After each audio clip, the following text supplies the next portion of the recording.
Парламент радиосу өз уктурууларын улантат. Күннүн тартибинде программасы ободо саламатсыздарбы.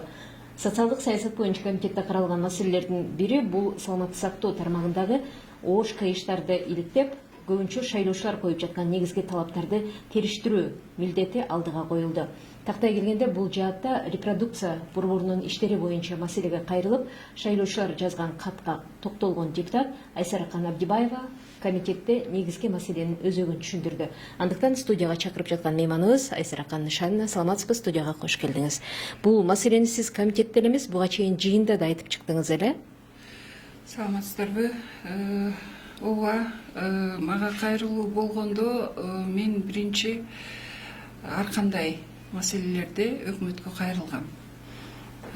Бирок ошо мага чейин эле башка тиешелүү органдарга да кайрылуу болгон экен. Прокуратура, ККМБ, биздеги счетный палатага кайрылуу болгон экен. Өздөрүнүн ошо биздин саламаттык сактоо министрлиги тарабынан дагы текшерүүлөр болгон экен.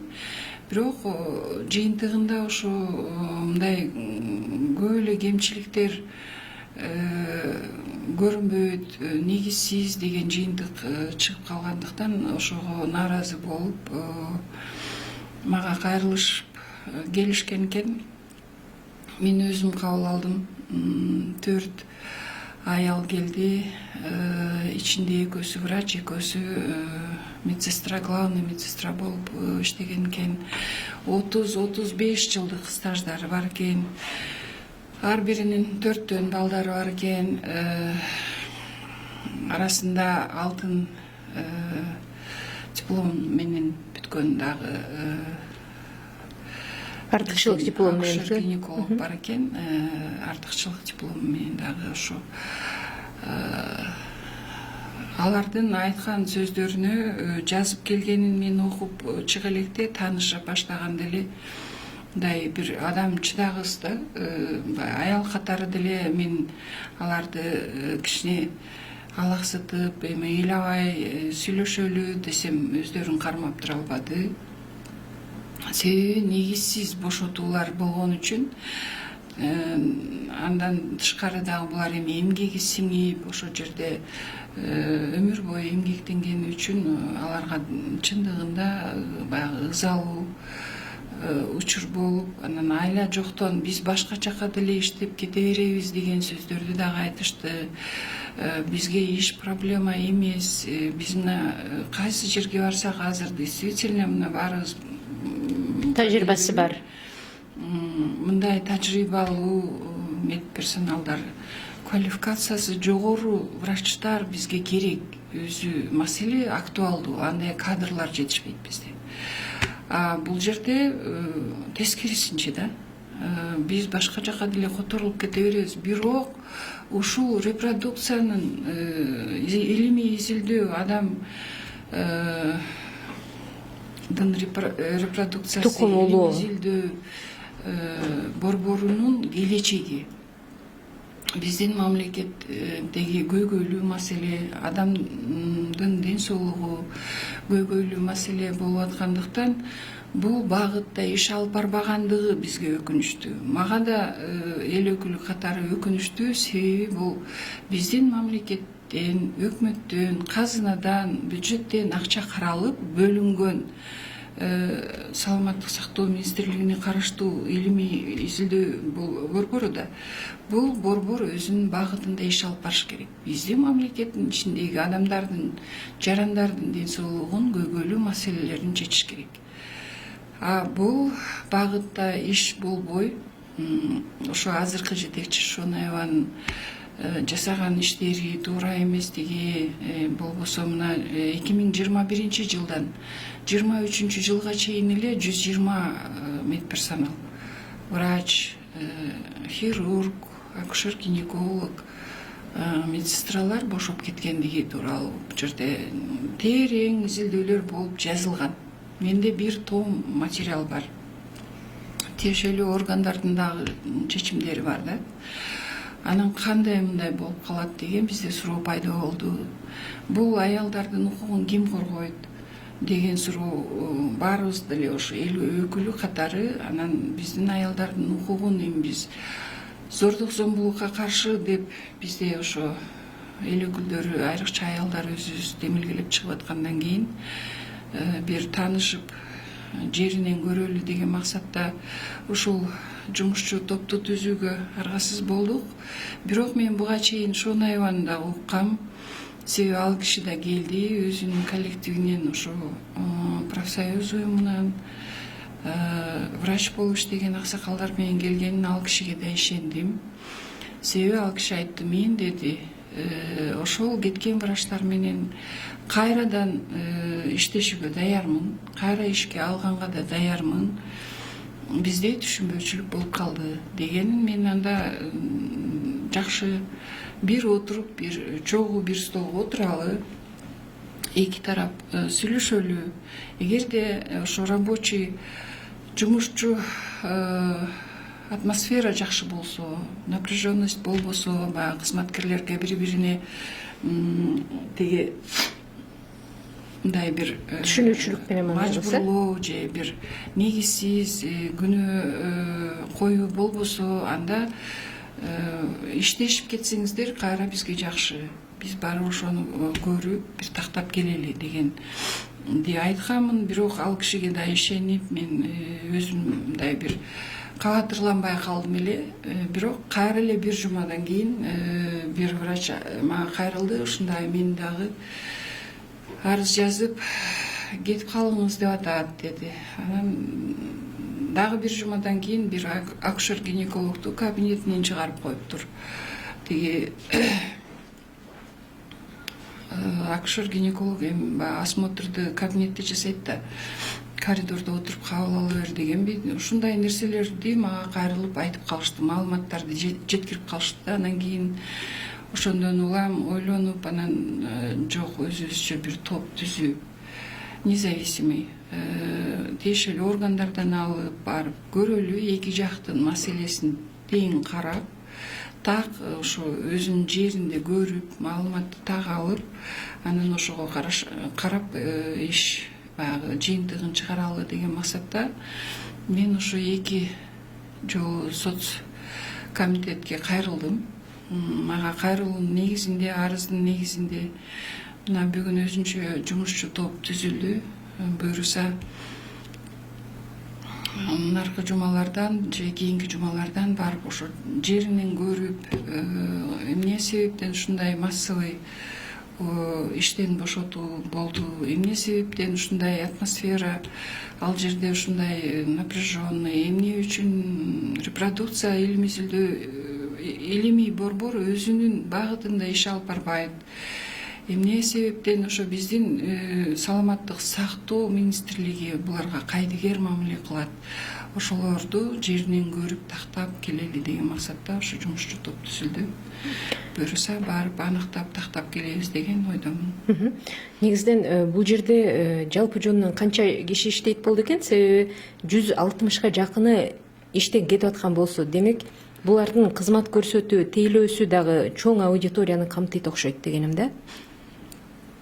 Бул жерде менин угушумча так маалыматты билбеймин. Мага 180 адам иштейт деди өзү штатта. Кийин бир маалымат түштү, 300 адам иштейт деп атат. Эми барганда көрүп, такташып көрөбүз канча адам иштейт. Бирок канча адам иштегенде дагы мынчалык массалык иштен бошотуу бул бир негизсиз же негиздүүбү, ошону билишибиз керек да. Негизсиз болсо, анда эгерде себептери такталбаса, аныкталбаса, анда кайра ишке коюу маселеси да каралыш керек. Себеби бизде өлкөбүз боюнча азыр ушундай врачтар, медсестралар биздеги категориясы бийик, баягы квалификационный врачтар деп коебуз. Ошолор жетишпегендиктен бизде көптөгөн, өзүңүздөргө белгилүү, көптөгөн жаш балдарыбыз өтүп кетип атат. Көптөгөн мынакей өлүм болуп атат. Өлүмгө ошо жоопкерчиликтүү, билимдүү, тажрыйбалуу врачтар болуш керек да. Ошондо мындай бир жакшы жыйынтыктар болот деп ойлойм. Мына азыр ушул комиссия бир гана кадр маселесин карабастан ошол эле учурда репродукция боюнча борбордун канчалык деңгээлде илимий негизде жолго коюлгандыгына дагы баам салат болушуңуздар керек. Себеби бул тукум улуучулукту карай турган чоң бир борбор болуп атпайбы? Анан азыр ичкен тамак ашыбызда деле тукумсуздук алып келе турган канча азык түлүктөр бар дегендей. Дагы башка себептери деле болушу мүмкүн. Ушул жагдайда алардын ролу канчалык болду экен? Мисалы азыр төрөтүүлөрү бар. Мисалы аларга атаандаш боло турган башка сфера дагы бар, бирок репродукцияга болгон кызыкчылык аларга салыштырмалуу мындай жогору окшойт да. Демек, ошончо кишини кызматтан кетирип, кайра жаңы кадрларды алып атканына караганда. Туура айтасыз. Биздеги илимий борбордун өзүнүн негизги милдети ушул адам баласынын кайра адамдын репродукциясы кайра жаралуу. Эко деген маселе бул өтө актуалдуу маселе да. Эко деген бул илимий борбордо эч кандай Жасалбайтпы? жасалбайт дагы экен, баягы сакталбайт экен. Эко жөнүндө эч кандай иш чаралар жок экен да. Анан бул илимий борбор биздин роддомдор сыяктуу эле иш алып барат экен да. Анан бизге бул такталбаган маалыматтарды дагы айтпайын деп турам, бирок айтып кое берейин. Өздөрүнүн лабораториясы бар экен да, бул илимий борбордун. Ошо өздөрүнүн лабораториясына өзүндө жаткандагыларды жөнөтүш керек да. Ал лаборатория арзан жасап берет экен да. А булар ошо өздөрүнүн илимий борборуна 2 частный лабораторияны киргизе алышкан да. Банецкий аква. Врачтар өздөрү ошол лабораторияга жөнөтөт экен. Эмнеге? 30% акча алышат экен да ошол лабораторияга жөнөткөндөнчү. Бул өзүнчө бизнес да. Бул бизнестин чекеси эле деп ойлойм мен. Себеби мага айткан маалыматтар аябай көп. Эми алар такталгандан кийин айтабыз. Буюрса, мындай бизнес кылганга илимий борбордун өзү укугу жок да, чындыгында. Лабораторияга жөнөтүш керек, бирок ушу илимий борбордун негизги милдети болгон эко боюнча, репродукция боюнча иш алып баруу дегели жок го эси. Ошол врачтардын, ошол жерде иштеген медперсоналдын күйгөндүгү да ошол да. Биздин репродукция иштебей, башка мамлекеттерге кайрылып, башка мамлекеттен келип бизге репродукция борбор ачылып атат. Биз жакында эле бардык, бир Россия мамлекети тарабынан келип бизде репродукция борбору ачылды. Анализ кылып көргөндө башка мамлекеттерде бул өнүккөн өзүнчө илимий борборлор өнүгүп жолго коюлганын себеби бизде сиз айткандай эле ушул жеген тамак ашыбыз таза эмес, химикат толтура. Ошондуктан барып эле адамдын баягы ден соолугуна таасир берип, анан уруктандыруу же болбосо баягы балалуу болуу сапаты начарлап калат экен да. Мурда бизде андай болгон эмес да. Бул борбор иштеш керек. Себеби бул ушундай жагынан биздеги жарандардын, жабыр тарткан жарандар, көйгөйлүү маселелер көп. Ошондуктан бул репродукция борбору өзүнүн негизги милдети, багыты боюнча иш алып барса, биздин мамлекеттеги ушул бөлүнгөн акча каражатын, бюджеттен бөлүнгөн акча каражатын өздөрүнүн ошо финансы жагынан туура пайдаланса, биз ага эч кандай каршылыгыбыз жок. Андай иш алып барбагандан кийин анда бул илимий борбордун эмне кереги бар деген суроо да туулат да. Бизде роддом катары эле иштей турган роддомдорубуз бар да. Төрөтүүлөрү бар. Бул жака ушу биздин саламаттык сактоо министринин кайдыгерлиги же болбосо ошол жердеги илимий борбордун өзүнүн жетекчилигинин ушу кайдыгер мамилеси деп ойлоп атам. Рахмат, анда атайын студияга келип бергениңиз үчүн. Ушул маселелер боюнча жумушчу комиссиянын жыйынтыгы чыкканда дагы бир келип маалымат берет чыгарсыз. Анан да бир кызыктуу фактыны эсиме түшүп кетти. Чыңгыз Айтматовдун Кассандра тамгасы чыгармасында ушул эмбриондор жөнүндө сөз болот да. Ошондо жасалма уруктандыруунун кандай кесепеттүү жагы бар, ошондой эле кандай мүмкүнчүлүктөрү бар деген чоң бир глобалдык талкуу жүрөт да. Ансыгандай бул маселеге келгенде, мисалы эмбриондон жаралган бала адам катары өзүнүн рухун кандай алып кетет, бул жашоодо ордун адамга болгон мамилесин кандай калыптандырат деген чоң суроолордун тегерегинде талкуу жүрөт да.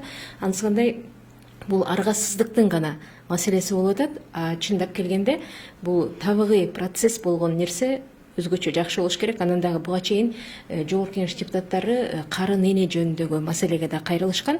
Ошол карын энелердин статусу кандай болуп атат бүгүнкү күндө, аларды менен иштешүүдө ошол репродукция тармагы кандай иш алып барат, бул жагына да көңүл бурат чыгарсыздар. Рахмат. Анда дагы бир жолу студияга келгениңизге парламент радиосунун жумушчу топтун жыйынтыгы менен дагы келип бир маалымат беремин. Биздин мамлекетте мындай өзүнүн деңгээлинде иш алып барган илимий борборлор болуш керек деп ойлоймун. Себеби бул борбор бизге керек. Сиз айткандай эле бардык мамлекеттерде, бардык өнүккөн мамлекеттерде бар нерсе бизде да болуш керек. Бизде дагы өзүнүн деңгээлинде, өзүнүн багытында иш алып барыш керек. Рахмат. Дагы бир жолу урматтуу радиочулар, репродукция борборунун ишмердүүлүгү боюнча эки тараптын пикирин угуп, андагы иштин жагдайын жеринен көрүп таанышуу үчүн атайын жумушчу комиссия түзүлдү. Комиссиянын түзүлүшүнө жогорку кеңеш депутаты Айсаракан Абдибаевага келген шайлоочулардын кайрылуулары себеп болду. Анда бул багытта маалымат берип, Айсаракан Абдибаеванын пикири менен тааныштырдык. Ал эми комиссиянын жыйынтыгын кийинки чыгарылыштарда тааныштырмакпыз. Саламатта болуңуздар.